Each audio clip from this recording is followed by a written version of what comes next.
Come on Sobat Guntur, kalau mau dengerin info sport, kuliner, dan artis Hollywood terbaru, dengerin ya Guntur Anjang Sana, yang bakal bikin minggu pagi kamu jadi tambah seru. Kamu juga bisa mendengarkan obrolan menarik soal kesehatan bersama dokter ahli dan spesialis di Oke Dokter, alias obrolan kesehatan bersama dokter. Kamu juga bisa konsultasi langsung via 23455. Sebelum kalian menyaksikan video ini, silakan tekan tombol subscribe dan aktifkan lonceng notifikasinya agar tidak ketinggalan info menarik lainnya. Terima kasih untuk rekan Shanti, kembali barengan sama G2703 Tami Sobat Guntur FM, dan kita masih di Oke Dok, obrolan kesehatan bersama dokter, edisi hari ini ya, tanggal 1 November 2020 Sobat Guntur FM. Wow, 30 menit tadi kita udah ngobrol barengan sama Mbak Yuni ya, ngobrolin tentang obat herbal, dan ternyata banyak sekali info-info baru yang kita temui mengenai obat herbal. Di session kali ini Sobat Guntur bisa bergabung 23455 untuk menyampaikan pertanyaan maupun aspirasi kamu mengenai topik satu ini. Sudah ada yang bergabung di 23455, langsung kami sapa. Selamat pagi. Selamat pagi dari Pak Chandra. Selamat pagi. Iya. Dengan siapa di mana? Pak Chandra di Hasanuddin. Pak Chandra di Hasanuddin. Selamat pagi Pak Chandra. Silakan pertanyaannya. Mau nanya ini Mbak Yuni ya, saya bicara dengan Mbak Yuni. Iya benar Pak Chandra. Itu saya kan sering minum obat hipertensi, amlodipin sudah 2 tahun. Orang-orang bilang kalau sering minum obat bisa kena ginjalnya rusak atau kena lever. Apakah betul itu persepsi begitu? Iya. Tolong penjelasan Mbak Yuni. Oke. Terima kasih Pak Chandra yang sudah bergabung di 23455 sebagai penelpon pertama. 23455 masih tapi buka Sobat Guntur FM sampai kelar nanti di jam 9 on time. Langsung aja untuk pertanyaan kedua, ada siapa di mana? Selamat pagi. Halo. Iya, selamat pagi. Pagi. Gongde nih, kami. Gongde, silakan. Ya. Begini ya, Mbak Yuni ya. Iya. Kalau Gongde kan jantung bocor ya Mbak Yuni ya. Iya. Tapi sudah di laser 2 kali.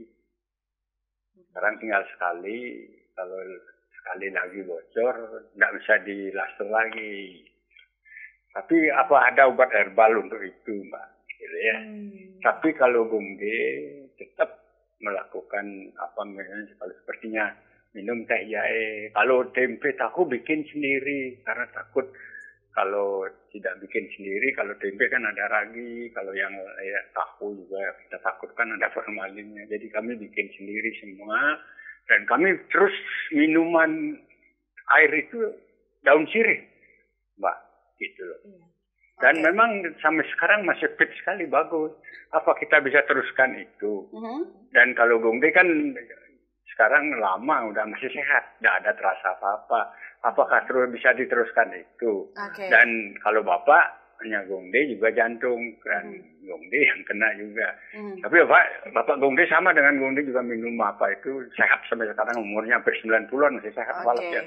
Nah itulah Bu ya, kalau kita teruskan minum jadi teh jahe. Kalau ini susu kedelai Gongde, dia bikin sendiri juga. Jadi itu. Itu saja Bu. Ya. Terima kasih waktunya. Terima kasih untuk Pak Gongde ya, yang setia sekali mantengin 104.6 FM. Selalu nelpon ya kayaknya. Iya, selalu menjadi penelpon setia kita ya. 23455 Sobat Guntur masih kami buka sampai kelar di jam 9 on time. Sudah ada 2 penelpon yang bergabung. Jika kamu mau menanyakan sesuatu atau mau menyampaikan aspirasi kamu, bisa ya Sobat Guntur, langsung aja ke 23455. Oke, sembari menunggu 23455 berdering kembali, kita jawab dulu pertanyaan dari Pak Chandra tadi ya Mbak Yuni ya.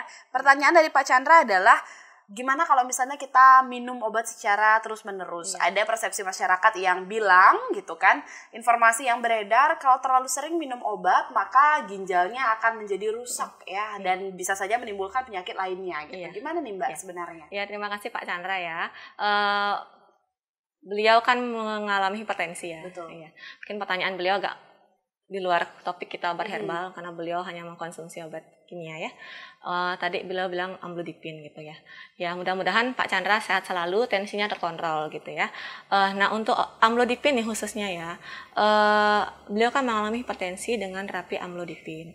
Nah untuk amlodipin itu memang relatif aman ya Pak Chandra untuk ginjal dan apa tadi livernya untuk hatinya gitu. Itu relatif aman gitu Pak Chandra. Tapi untuk hipertensi ini terapinya itu kan fungsinya untuk mencegah komplikasi ya Mbak Tami ya. Jadi Pak Chandra saya harapkan terus melanjutkan konsumsi obatnya, tentunya dengan tetap kontrol secara berkala ke dokter gitu, untuk mengontrol tekanan darahnya dan fungsi organnya. Jadi kan tetap dicek fungsi ginjal, fungsi hati itu juga tetap dilakukan kalau memang sudah mengkonsumsi obat jangka panjang. Jadi jangan takut selama tensinya terkontrol, selama tetap kontrol ke dokter ya dengan pemeriksaan penunjang lainnya. Jika memang dipastikan masih bagus kondisinya, ya dilanjutkan aja obatnya gitu. Ya justru dia untuk mencegah komplikasi supaya tidak mengarah justru ke organ-organ lain ya seperti ginjal dan lain-lain. Itulah fungsi dari terapi dari hipertensi gitu, untuk mencegah komplikasi selain mengontrol tensi itu sendiri. Betul, memang ada beberapa obat yang aman untuk dikonsumsi secara jangka waktu yang panjang gitu Mbak ya. Malah ketika tidak dikonsumsi justru akan menimbulkan hal-hal lainnya yang tidak diinginkan gitu ya. Iya benar ya. Oke. Iya, jadi selama obat itu Pak Chandra peroleh dari resep dokter ya, tentu dokter sudah memiliki pertimbangan untuk memberi terapi kepada pasien. Jadi kan nggak langsung tensi aja terus kasih obat gitu. Ada pemeriksaan lain seperti tadi dibilang fungsi ginjal atau ritme jantungnya seperti apa, kemudian fungsi hatinya. Dari sana dokter baru memastikan terapi yang tepat untuk kondisi pasien tersebut gitu Mbak Tami. Oke. Iya. Gitu ya untuk Pak Chandra. Ya mudah-mudahan Pak Chandra puas ya sama jawabannya. Betul. Itu untuk jawaban dari Pak Chandra. Mungkin Sobat Guntur di rumah juga ada punya pertanyaan yang sama, sudah terjawab ya tuntas oleh Mbak Yuni. Untuk penelpon kedua tadi ada Bapak Gungde yang katanya mengalami penyakit jantung gitu ya Mbak Yuni ya. Kalau penyakit jantung katanya ada nggak sih untuk obat herbal yang bisa mungkin kalau menyembuhkan kita sakti banget ya kata-katanya ya, mungkin untuk mendampingi pengobatan yang sudah diberikan oleh dokter gitu, ada nggak sih Mbak? Kembali lagi ya, ini kan kondisi penyakit kronis ya, kalau sudah yang namanya jantung bocor ya, iya kondisi kelainan pada jantung itu kan memang maaf ini kan karena saya adalah apoteker, jadi bukan ranah saya untuk langsung memberikan rekomendasi terapi ya. Dan untuk herbal tentunya kalau herbal itu kan jenisnya ada banyak sekali ya Mbak Tami ya, apalagi dengan kondisi Pak Gongde seperti itu gitu ya. Tapi syukurnya kayaknya gaya hidupnya Pak Gongde sehat sekali ya. Kali kalau memang sehat ya bisa dilanjutkan gaya hidup seperti tadi ya, misal minum yaitu jamu yang bikin sendiri ya. Minum jamu yang tadi bikin sendiri, rebusan macam-macam tuh boleh sih, boleh, tapi tetap saya anjurkan untuk tetap memeriksa kondisinya secara teratur ya. Kondisi fungsi organ dalam tubuh juga dipastikan untuk tetap bagus, untuk tetap cocok untuk menerima asupan obat herbal gitu. Supaya tidak ada kontraindikasinya. Kalau kondisi-kondisi tertentu kan ada kontraindikasi dari obat herbal itu ada. Misalnya untuk penyakit diabetes misalnya supaya minum obat herbal yang untuk menurunkan gula darah tuh supaya lebih hati-hati. Misal udah dapat terapi diabetes dari dokter plus minum obat herbal yang menurunkan gula darah, itu kan takutnya ada hipoglikemi, malah jadi hipoglikemi gitu. Itu yang ditakutkan.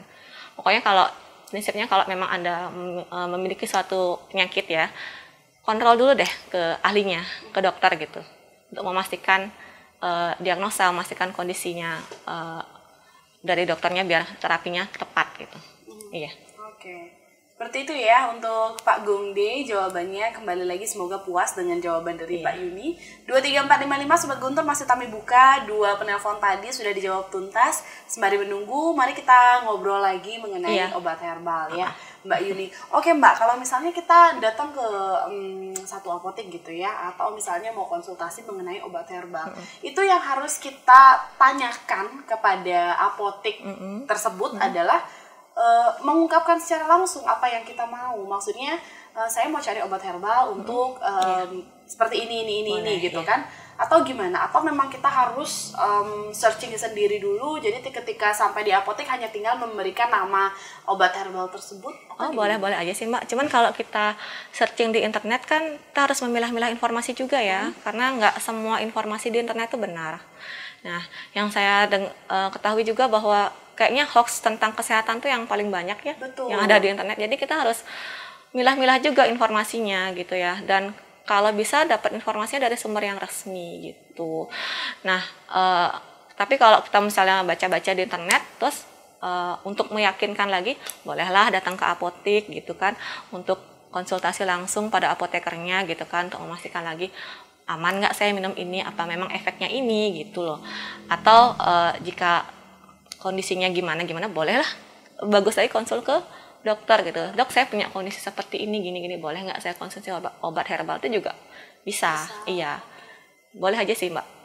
Jadi tergantung kita. Yang penting kita pastikan dulu kita memang kondisinya tepat untuk mengkonsumsi obat herbal tertentu gitu sih. Pokoknya intinya biar aman aja gitu. Biar kita memperoleh efek yang memang kita inginkan, bukan malah mendapatkan efek yang kita tidak inginkan gitu Mbak Tami. Iya. Itu takutnya yang melenceng malah ya. Oke, 23455 kembali berdering. Mari kita angkat lagi. Selamat pagi. Kami, maaf nih Gongde nanya satu lagi. Iya, silakan Gongde. Gongde kan mengkonsumsi ginseng terus. Tapi kenyataannya sehat kalau terus-menerus jenis ginsengnya bagaimana juga ini, karena Mbak ini kan apoteker. Itu saja Mbak ini. Terima kasih Mbak waktunya. Om santai-santai Om. Terima kasih untuk Pak Gongde ya, 2 kali sudah menelpon di 23455. Benar-benar salah satu penelpon setia ya, benar-benar mantengin banget nih 104.6 FM. Terima kasih untuk Gongde. Mari kita jawab Mbak. Pertanyaan dari Pak Gongde adalah ketika ginseng dikonsumsi secara terus-menerus gitu kan, itu kan merupakan salah satu bahan alami gitu ya. Gimana Mbak, apakah aman? Kalau terus mengkonsumsi secara terus-menerus yang konsumsi ginseng, boleh aja sih. Iya, selama efeknya sesuai dengan yang kita harapkan ya, untuk meningkatkan kesehatan kita, untuk memelihara stamina mungkin ya, supaya tetap fit, boleh aja sih Pak Gongde. Yang penting aturan minumnya juga harus diperhatikan Pak Gongde. Ya, itulah mungkin kita bisa cari-cari informasi mengenai penggunaan ginseng ya. Mungkin berapa kali sehari kita harus minum, cara pengolahannya gitu. Kalau saya sendiri sih jujur aja memang tidak terlalu mendalami sekali obat herbal ya. Mungkin bisa di-search lagi atau bisa cari sumbernya, tapi ya tetap sumbernya dengan terpercaya gitu. Ya, mungkin nanti kalau saya dapat infonya bisa saya informasikan ke Pak Gongde mungkin. Mudah-mudahan ya, biar nggak salah juga sih Mbak Tami. Tapi selama Pak Gongdenya tetap fit, tetap sehat, boleh dilanjutkan, nggak apa-apa, aman kok. Iya, iya. Gitu ya. Jadi sekali lagi apapun itu boleh ya sebenarnya, jika memang bahan alami dan memberikan efek yang kita rasa bagus untuk tubuh, bisa dilanjutkan. Tapi balik lagi Sobat Guntur FM, harus benar-benar cari informasinya secara akurat ya. Jangan sampai kamu salah informasi dan menyebabkan kejadian-kejadian yang tidak diinginkan malah terjadi. Iya, benar sekali Mbak Yuni ya. Oke. Tapi kalau ngomongin tentang obat herbal ya Mbak, kira-kira obat herbal itu, kalau obat yang bahan kimia gitu kan, harganya memang sudah ada harga eceran tertinggi ya? Tertinggi gitu. Kalau di obat herbal dia ada juga nggak sih Mbak seperti itu? Ada juga Mbak Tami. Iya, harga eceran tertinggi itu ada di semua obat sih. Iya, jadi itu memang standar harga yang maksimal yang bisa dijual di pasaran gitu. Nah, ngomong-ngomong HEAT nih ya, karena untuk tentang HIT itu kadang juga ada masyarakat yang belanja ke apotek, ternyata HIT-nya lebih tinggi daripada harga di apotek lebih tinggi daripada HIT. Itu memang mohon permaklumannya, karena kadang kan harga obat tuh mungkin naik secara berkala ya, setiap 3 bulan, sedangkan mungkin kita sebelumnya mengorder obat, memesan obat mungkin dalam jumlah banyak, mungkin masih ada stok yang HEAT-nya masih HEAT lama, jadi kita menjualnya dengan harga baru gitu loh. Nah itu makanya harga kan update terus ya, begitu. Jadi kalau kita memesan obat misalnya dari stok dari distributornya mungkin memang masih ada HEAT-nya yang lama, terus kita pesan lagi dengan harga baru, ya kita kan jual dengan harga baru, padahal di sana masih tertera head yang lama gitu, HET yang lama. Ya itu mohon juga. permaklumannya. Boleh sih kalau memang mau protes, boleh mungkin biar dapat penjelasan dari apoteknya sih gitu. Nggak apa-apa. Pasti diberikan penjelasan yang Iya. rinci ya, yang Iya. jelas. Jadi tidak bertanya-tanya dan kemudian mengeluh di belakang Iya, betul. gitu ya. Oke, kalau ngomongin balik lagi tentang obat herbal Herbal. ya, Mbak Yuni ya. Sejauh ini obat herbal yang beredar di pasaran banyak nggak sih Mbak? Maksudnya kalau kita ngomongin tentang obat kimia itu udah pasti ya banyak banget gitu kan. Tapi kalau obat herbal apakah masih banyak di pasaran atau bahkan sudah jauh lebih sedikit dibandingkan dengan Kalau obat herbal tuh ya banyak sekali ya yang ada, terutama jamu. Jamu itu kan mungkin banyak sekali, mungkin ratusan ya ada mereknya mungkin. Kalau yang herbal terstandar Harmafitofarmaka itu mungkin baru agak lebih sedikit. Kalau apalagi Fitofarmaka itu mungkin cuman ada 25 merek yang ada di Indonesia. Kalau jamu ya nggak terhitung sih, mungkin banyak sekali yang ada di pasaran gitu Pak Tami. Tapi pernah nggak sih ketika satu merek jamu gitu kan, ini sudah beredar di pasaran, kemudian sudah mendapatkan izin dari BP POM gitu ya, terus tiba-tiba ketika memang sudah kita konsumsi, tiba-tiba kok jamunya nggak pernah ada lagi ya, kok hilang ya mereknya. Ini ada kemungkinan nggak sih Mbak malah ditarik dari peredaran, mungkin ketika habis dianalisis kembali ternyata memang mengandung bahan-bahan yang kiranya bukan bukan bahan alami gitu. Mungkin nggak sih? Mungkin sekali. Jadi kan ada namanya post marketing ya, post marketing surveillance. Jadi ketika obat sudah diedarkan, itu tetap diawasi oleh Badan POM ya, Badan Pengawas Obat dan Makanan.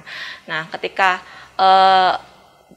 ada efek-efek lain, efek-efek yang tidak diinginkan terjadi di masyarakat dengan segala pengaduannya. Jadi kan kalau kita ada mengalami efek yang tidak diinginkan, kita boleh mengadu ke Badan POM gitu ya, melalui websitenya atau datang langsung boleh.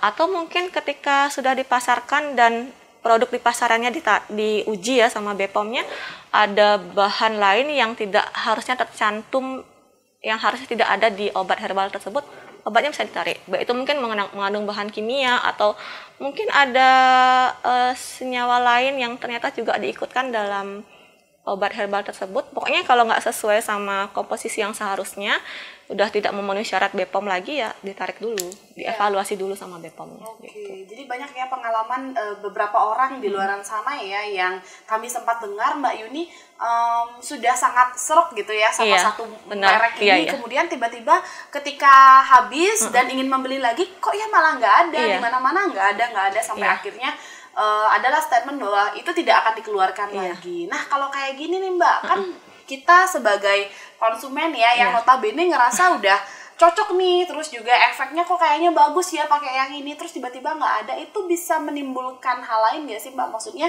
apa karena kita memang nggak apa-apa gitu, stop aja minumnya, atau memang sebenarnya harus dilakukan? Ini dalam kasus apa nih? Kasus seperti apa ya, misal penyakit tertentu ya atau gimana?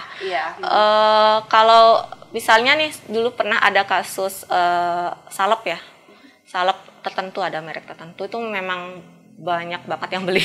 Itu laris kayak kacang gitu kan. Katanya bagus banget untuk apa sih, gatal-gatal apa itu kan, katanya herbal. Ternyata makanya dia mengandung obat kimia, makanya cespleng gitu. Ya, dia jadinya kesannya cespleng gitu, mengobati penyakitnya. Ternyata mengandung bahan kimia, ya ditarik oleh BPOM. Dan kemudian beredar lagi sih, sempat setelah itu ya mungkin sudah memperbaiki kesalahannya, ya sudah mengeluarkan bahan kimianya mungkin dari komposisinya gitu. Tapi kalau secara manfaat ya Mbak Yuni ya, obat herbal dan juga obat kimia. Kalau obat kimia rasa-rasanya ketika kita minum sakit kepala misalnya, ketika kita minum ya langsung hilang gitu aja. Tapi kalau obat herbal, beberapa